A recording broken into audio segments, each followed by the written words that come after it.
নমস্কার বন্ধু, শুভ সকাল। তা আমি চলে এসেছি সকাল সকাল তা চা বানাবো। এটা নিয়ে আমাদের মানে তৃতীয়বার চা হচ্ছে। তা যাই হোক, দুবার আগে খাওয়া হয়ে গেছে, এটা মানে থার্ড টাইম চা করছি। তা চা করছি, সকালবেলা পুজো টুজো হয়ে গেছে। তা এবারে ওরা বেরোবে, সেই জন্য আমি রেডি করছি। তা আমি চা দুধে জলে গরম করে নিয়েছি আগে, তারপর আমি এর মধ্যে চা পাতা দিয়ে দিলাম। এর মধ্যে চা পাতা দিয়ে দিলাম, এর মধ্যে একটু চিনি দিয়ে দিলাম। হ্যাঁ, আমি হাতে করেই দিই, চামচে আমার দিলে ঠিক বুঝতে পারি না। তো যাই হোক, এবার এটাকে ভালো করে ফুটিয়ে নেব। আর বন্ধুরা, চটপট উঠে পড়ুন, সকাল সকাল কাজযোগ সেরে নিন, কারণ চা গরম, ভীষণই গরম। সত্যি কথা, আজকে সংক্রান্তি, তাই আমিও অঞ্জলি দিতে যাব, কিন্তু আমি চা খেয়ে অঞ্জলি দিই।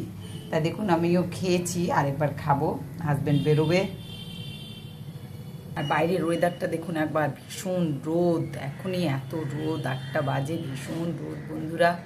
তাই বুঝে শুনে ছাতা জল নিয়ে বেরোবেন, আবার গরম ফিরে এলো।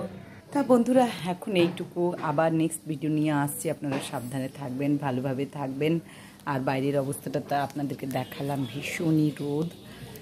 দেখুন বন্ধুরা, এটা আমাদের এই গাছটার থেকে, এই গাছটা হয়েছে ডাল থেকে, খুবই সুন্দর। দেখুন, খুব লম্বা হয়েছে গাছটা, আবার গাছটা খুব সুন্দর হয়ে গেছে। আগে গাছটা কেমন হয়ে যাচ্ছিল, আবার নতুন পাতা গজাচ্ছে, আর ভীষণ সবুজ সুন্দর হয়েছে। তুলসী গাছে সকালেই অবশ্যই জল ঢালা হয়ে গেছে। আপনারাও সকালবেলা উঠে স্নান করে তুলসী গাছে জল দেবেন, প্রত্যেকে তুলসীর যত্ন করবেন। আর আমারও পুজো হয়ে গেছে, তবে হ্যাঁ, ফুল দিয়ে হয়নি। ফুল প্রত্যেক দিন আমরা বন্ধুরা দিতে পারি না, দিও না, কারণ প্রত্যেক দিন আনতে যাওয়ারও একটা ব্যাপার আছে, অনেকটা দূরে। তাই তা এখন এইটুকু বন্ধুরা, আপনারা সবাই ভালো থাকুন, আর শুরু করুন আদ্যা মায়ের নাম করে, গান করে, স্তব করে।